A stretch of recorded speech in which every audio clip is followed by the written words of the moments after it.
हम लोग गणित का ये प्रश्न देखते हैं। ये नवोदय में भी अक्सर इस तरह के प्रश्न आते हैं और भी प्रतियोगी परीक्षाओं में आते हैं। इसको देखते हैं और इसको हल करते हैं। प्रश्न है, वह बड़ी से बड़ी संख्या जिससे यदि 280 और 1245 को भाग किया जाए तो शेषफल क्रमशः 4 और 3 प्राप्त होंगे।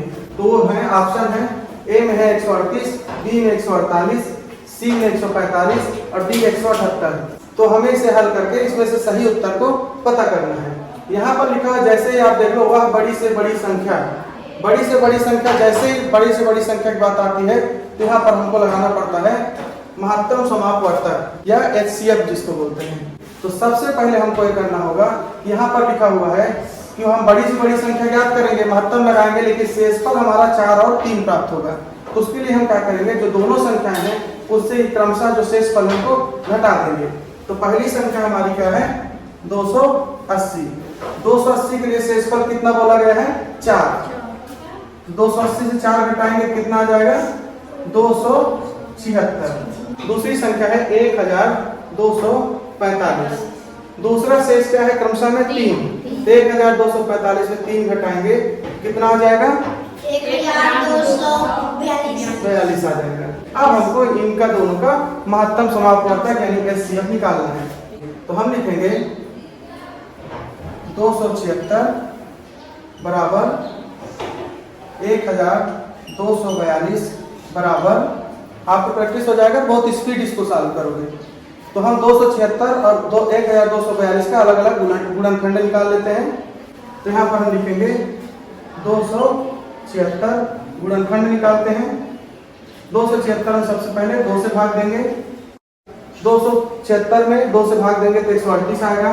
फिर 138 में 2 से भाग देंगे तो आ जाएगा 69। 69 में 2 से भाग नहीं जाएगा तो हम 3 से भाग देंगे। 3 दूनी 6, 3 तिहाई 9, तो 23 किया 69, यानी 23 अब किसी से भाग नहीं जाएगा, तो हो गया। यहाँ पर हो गया 2 गुणा 2 गुणा 3 गुणा 23। अब 1242 का भी हम गुणनखंड निकालेंगे। 1242 सबसे पहले हम 2 से इसको भाग देंगे तो आ जाएगा 621।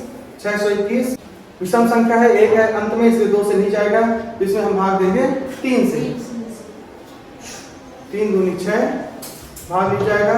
उसके बाद 0 से करेंगे तो आ जाएगा 207। 207 में फिर 3 से भाग देंगे तो आएगा 69। फिर 3 से भाग देंगे तो आएगा 23। अब 23 में इसी से भाग नहीं जाता, इसलिए 23 से कम 23। 2 गुणा 3 गुणा 3 गुणा 3 गुणा 23 और ऐसे लाइन खींच देंगे, हमारा रफ एरिया हो गया। तो यहाँ पर हम महत्तम समापवर्तक ज्ञात कर रहे हैं। इसमें जो दोनों में कॉमन है, जो दोनों में जो संख्या है उसी को हम अलग करके लिखेंगे। ये देखो, इसमें 2 है, इसमें भी 2 है, 1 2 हो गया गुणा, ये 2 इसमें है लेकिन इसमें नहीं है इसलिए नहीं लेंगे। इसमें 3 है, इसमें 3 है, तो 1 3 हम यहाँ पर लिख दिए। अब 3 यहाँ पर 2 है लेकिन यहाँ पर नहीं है, और यहाँ पर 23 है, इस 23 को यहाँ पर लिख दिए। अब हम इसका गुणा कर लेते हैं। 2 में 3 का गुणा करेंगे आएगा 6। 6 गुणा 23। अब 23 में 6 का गुणा करेंगे कितना आएगा, 138। तो 23 में 6 का गुणा करेंगे तो उत्तर आता है 138। मतलब 276 और 1242 का महत्तम समापवर्तक 138 आएगा। जब हम 280 और 1245 में क्रमशः शेषफल 4 और 3 आ रहा है, उस स्थिति में महत्तम समापवर्तक आएगा 138। तो यही हमारा उत्तर है। इसमें से कौन सा उत्तर सही है, ए हमारा सही है। इसको सब लोग लिख लो और इस ट्रिक को समझ लो। महत्तम समापवर्तक लगाना भी सीख लो अच्छे से, और इस तरह के प्रश्न आएंगे तो इसी तरह हल करना होगा।